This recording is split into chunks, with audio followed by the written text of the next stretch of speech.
श्री उमेश जी मीणा। धन्यवाद सभापति महोदय, आपने मुझे बजट 2025 और 26 पर बोलने का अवसर दिया, इसके लिए मेरे विधानसभा और बिल प्रदेश की ओर से आपको खूब खूब धन्यवाद। जोहार।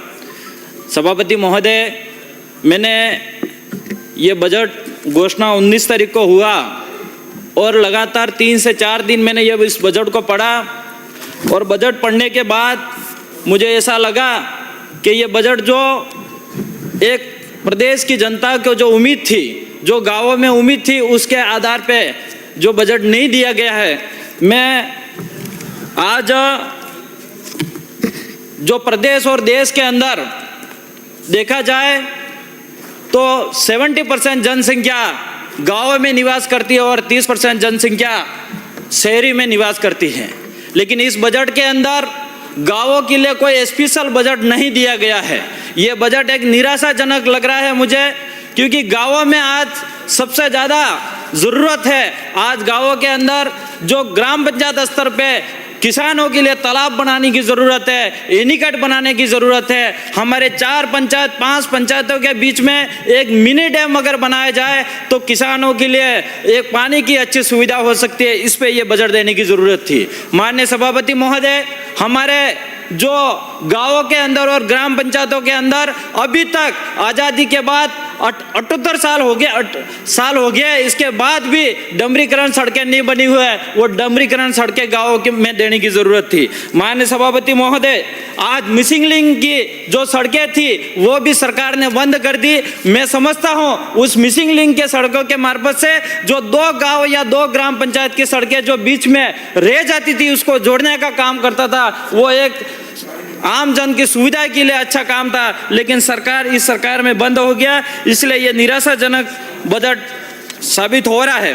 माननीय सभापति महोदय, मैं उस ट्राइबल एरिया से आता हूँ, उदयपुर संभाग से, और डिस्टर्ब मत करो माननीय सदस्य महोदय। बोलो 15 करोड़ रुपया तो 1500 करोड़ रुपया तो माफ हो गया है, लैप्स हो गया, उस पर तो कोई बोल नहीं रहा।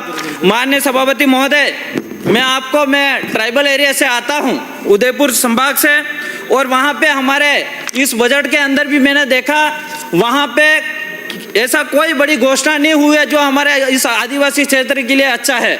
आज टीएसपी एरिया के अंदर हमारे साथ अन्याय और भेदभाव सरकार ने करा है, तो कहीं न कहीं ये मैं मानता हूँ गद्दारी करी है सरकार ने।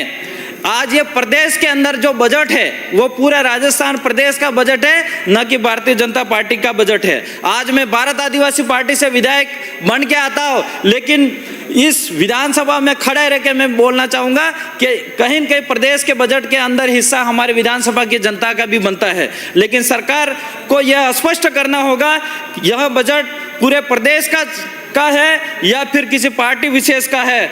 एक तरफ सरकार बोलती है कि सबका साथ सबका विकास, लेकिन मुझे नहीं लग रहा है कि इस प्रदेश में सब जगह विकास हुआ है। आज मैं इस बजट के अंदर पढ़ रहा था और कई सारी ऐसे विधानसभा देखी मैं मुख्यमंत्री और उप मुख्यमंत्री और मंत्री महोदय के जो बजट विधानसभा बजट जो उनके 500 करोड़ से ऊपर प्रत्येक उस विधानसभा में बजट दिया गया और हमारे ट्राइबल एरिया के लिए बजट नहीं दिया गया। मैं उम्मीद करूंगा इस बजट में नहीं मिला, लेकिन पूरक बजट में भी हमारी जो डिमांड है ये डिमांड आपके सामने रखना चाहूँगा मैं, और इस डिमांड को पूरक बजट में जोड़ा जाए ये मैं आपसे उम्मीद करूँगा। माननीय सभापति महोदय, उदयपुर संभाग के प्रत्येक जिला मुख्यालय पर एक खेल स्टेडियम स्थापित किया जाए ताकि इस क्षेत्र के युवाओं को खेल में आगे बढ़ने का अवसर मिलेगा।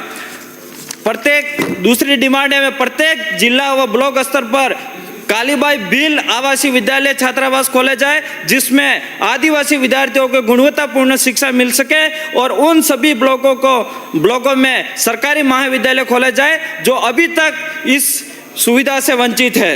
मैं तीसरी मांग करना चाहूँगा, ट्राइबल एरिया के अंदर प्रत्येक विधानसभा में न्यूनतम 25 किलोमीटर डमरीकरण सड़क किया जाए ताकि ग्रामीण क्षेत्रों में भी सड़कें बेहतर हो सके।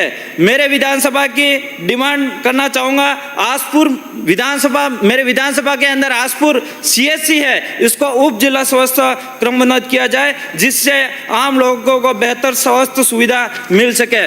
माननीय सभापति महोदय, मेरे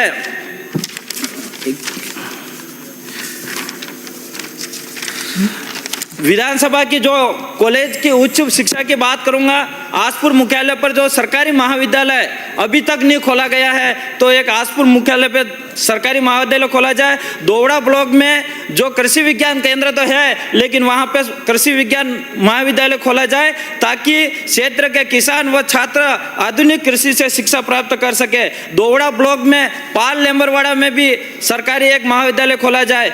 माननीय सभापति महोदय, साबड़ा ब्लॉक के कटारा क्षेत्र में पाल निठोवा में एक सरकारी महाविद्यालय भी वहां पे खोला जाए। ये सरकार को यह समझना होगा कि केवल मांगे नहीं, बल्कि हमारे क्षेत्र का अधिकार है, इसलिए मैं ये बातें रखना चाहूंगा। माननीय सभापति, मुझे बोलने का समय दिया, इसके लिए खूब खूब धन्यवाद। जोहार। श्री महेंद्र पाल मीणा।